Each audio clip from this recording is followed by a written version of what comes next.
The crystal chandeliers of the Grand Plaza Hotel ballrooms sparkled overhead as I watched my brother Marcus accepting congratulations from what seemed like half of Silicon Valley's elite. His promotion to vice president at Horizon Tech was apparently the social event of the season, at least according to our mother. "Another drink, miss?" A waiter offered me champagne, probably noticing how I lingered near the open bar, away from the main crowd. "No thanks. I need to stay sharp tonight." I smoothed down my simple black dress, a stark contrast to the designer outfits adorning most guests. "Emily." My mother's voice cut through the crowd. "Stop hiding and come congratulate your brother properly." I took a deep breath and made my way toward the center of attention. Marcus stood there in his perfectly tailored Tom Ford suit, arm around his equally perfect fiancée Sophie, both of them beaming as our parents fawned over them. "Little sister," Marcus called out, his voice carrying that slight condescending tone he'd perfected since childhood. "I was just telling everyone about my new role. VP of Operations at only 32, not bad, right?" "Congratulations," I said, trying to sound sincere. "That's quite an achievement." "It sure is," our father chimed in, clapping Marcus on the back. Following in my footsteps just like I always knew he would. Horizon Tech is lucky to have another Sullivan in their ranks. I bit back a response.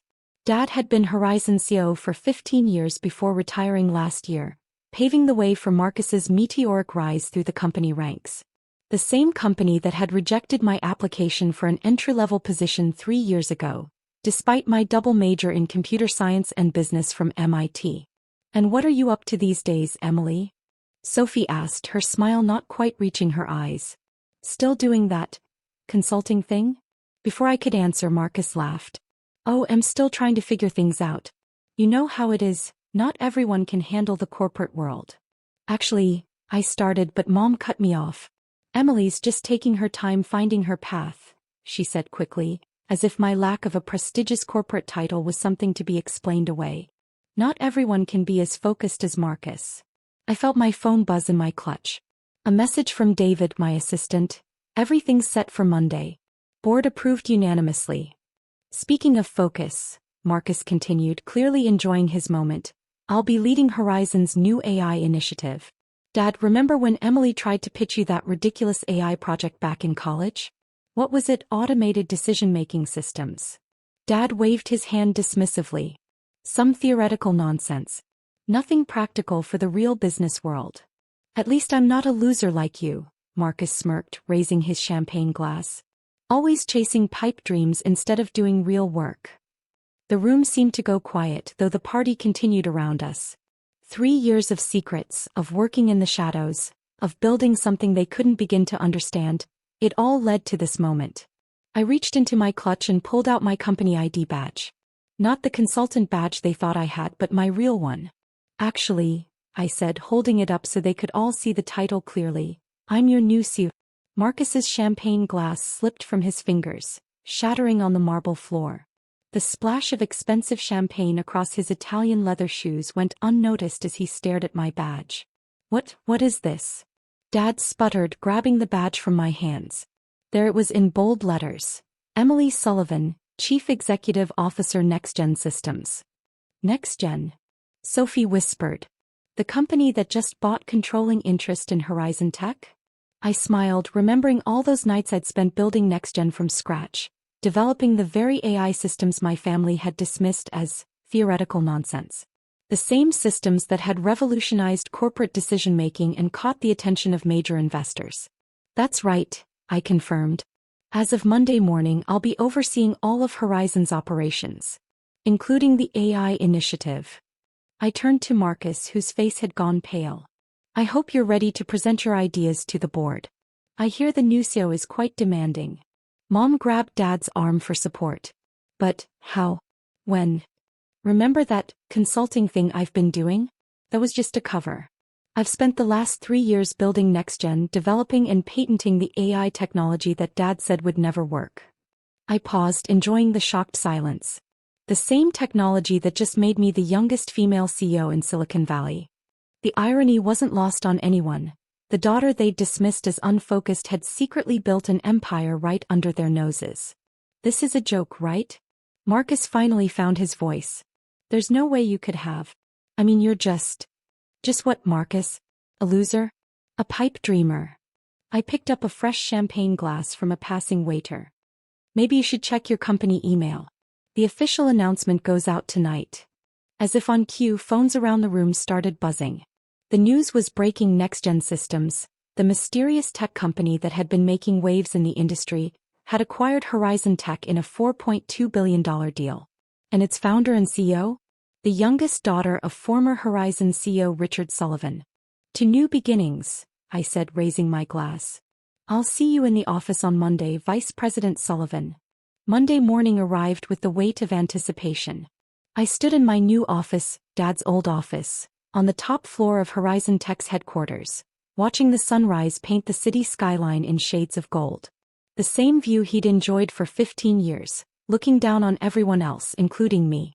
My phone hadn't stopped buzzing since the announcement. Hundreds of messages from industry leaders, old classmates, and suddenly interested relatives. The most recent was from Marcus. We need to talk. Now. Miss Sullivan? David, my assistant, appeared at the door. The board members are gathering for your first meeting. And your brother is already waiting in the conference room. How long has he been there? Since 6 a.m. Nearly 2 hours. I smiled. Marcus always did try too hard. Walking into the conference room, I found him pacing, his normally perfect appearance slightly disheveled.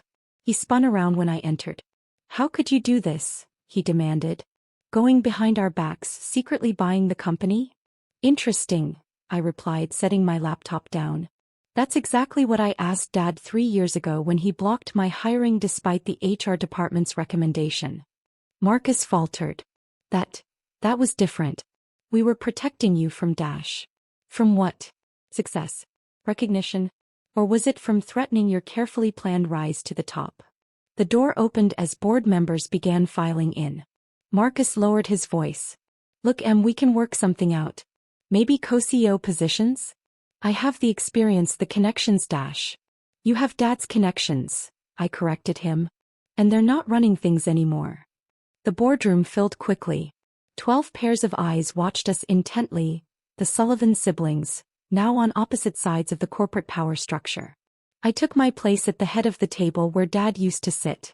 Good morning, I began, opening my laptop. Let's discuss the future of Horizon Tech, starting with our AI integration timeline. Excuse me, Marcus interrupted, still standing. But I'm heading the AI initiative. I've spent months planning Dash. Actually, I pulled up a presentation. You were heading a theoretical AI initiative with no concrete development plan. Meanwhile, NextGen has a fully functional AI system ready for implementation. The presentation showed what I'd been building for 3 years, a revolutionary AI framework that could transform every aspect of corporate operations. The same system Dad and Marcus had laughed at when I first proposed it. This is impossible, Marcus muttered, flipping through the technical specifications. You couldn't have developed this alone. You're right, I agreed. I had a team. Remember Jessica Chin from MIT? The one you said wasn't Horizon material when she applied here? She's my chief technology officer now. The board members were engaged now, asking detailed questions about implementation timelines and ROI projections. Marcus sank into his chair, watching his influence slip away with each answer I provided. Halfway through the meeting, my phone buzzed, a message from Mom. Your father wants to meet for dinner. Please. I ignored it and continued my presentation. Phase 1 implementation begins next week. All department heads will receive training schedules this afternoon. And what about existing projects? Marcus asked, trying to maintain some control. All projects will be evaluated based on merit and alignment with our new direction, I replied. Speaking of which, I've reviewed your proposal for the AI initiative. I pulled up his document on the screen. 3 months of work, all based on outdated technology and superficial understanding of AI capabilities. Dad would have approved it based on Marcus's name alone. This initiative will be discontinued, I announced. Resources will be reallocated to integration with NextGen's existing AI framework. You can't do that. Marcus protested. I've promised the clients Dash. The same way you promised Sophie's father that exclusive contract? I asked quietly. Marcus went pale. During my due diligence before the acquisition, I discovered how he'd really gotten his VP position, by arranging kickbacks through Sophie's family connections. I can explain. Save it for the compliance meeting this afternoon, I said. For now, let's focus on the future. The rest of the meeting passed in a blur of strategic planning and implementation details. When it ended, Marcus remained in his chair, staring at his now useless proposal. How long have you been planning this? He asked as the room emptied. Since the day Dad told me I wasn't cut out for the corporate world, I replied, gathering my things. By the way, Sophie's father is waiting in my office. We're discussing the termination of those irregular contracts you arranged. You're destroying everything I built. No, Marcus. I'm exposing what you faked. I paused at the door. The difference is I actually built something. As I walked back to my office, David fell into step beside me. Your father called again. He's insisting on that dinner. I looked out at the city through the floor-to-ceiling windows. Somewhere out there, Dad was probably sitting in his home office, trying to figure out how his unfocused daughter had outmaneuvered them all. Tell him I'm available, I said finally. But not at his club. At Mason's diner. David looked surprised. The place by your old apartment? I smiled. Where I spent every night planning this while they thought I was finding my path. Seems fitting. The day wasn't over yet and there were more battles to come.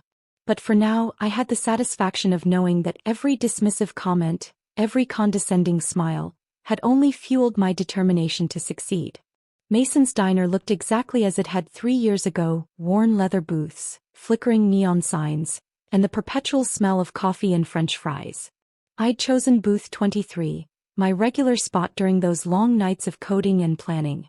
Dad arrived precisely at 7 p.m., looking out of place in his Armani suit. He'd always said this part of town was beneath the Sullivan name. Now he had no choice but to be here. Emily, he nodded stiffly, sliding into the booth. His eyes darted around disapprovingly. Was this location really necessary?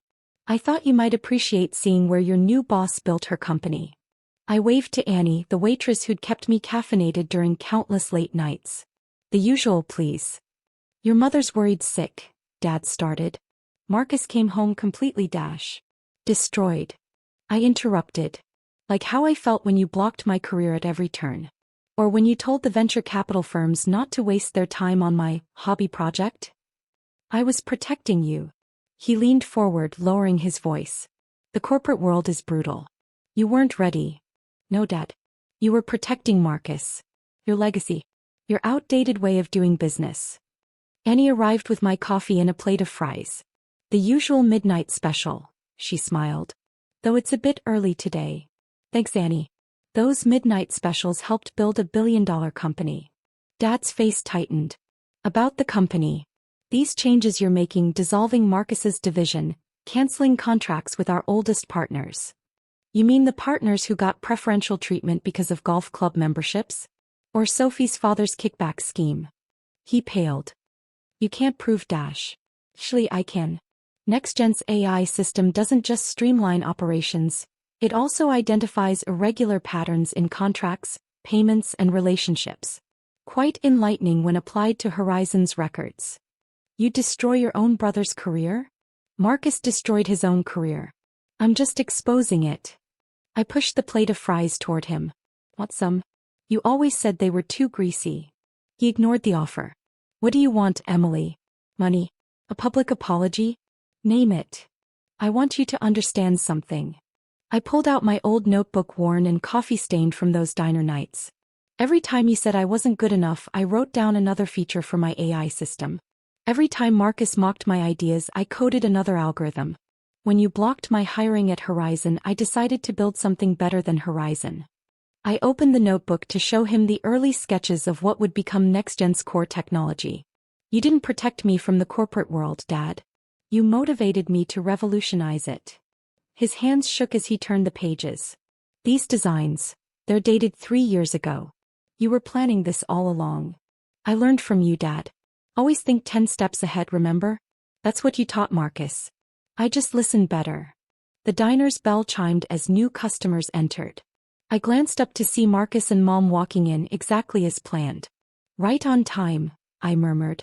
You orchestrated this whole evening, Dad realized. Like I orchestrated everything else. I waved them over. Family meeting just like old times. They slid into the booth, Mom's designer dress as out of place as Dad's suit. Marcus couldn't meet my eyes. I ordered for everyone, I said as Annie approached with 4 plates. The Sullivan special, burgers and fries. Remember how we used to eat here before we got too good for it? Emily, Mom started, we need to talk about what you're doing to this family dash. No, Mom. We need to talk about what this family did to itself. I pulled out 4 envelopes. Inside each envelope is a copy of Marcus's illegal contracts, Dad's interference with my career, and Mom's role in covering up various corporate indiscretions. They stared at the envelopes, no one daring to open them. The other copy is in my office. If anything happens to me, if any of you try to interfere with my leadership or attempt any kind of corporate takeover, these go public. You'd blackmail your own family? Mom whispered. I learned from the best. I took a bite of my burger. But that's not what I want. Inside each envelope is also a new contract.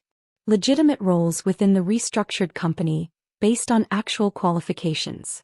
Real work, no shortcuts. Marcus finally spoke. What are you offering? Dad, you'll be an advisory board member. No executive power, but your experience could be valuable. Mom, the charitable foundation needs a director. And Marcus. I paused. There's an entry-level position in software development.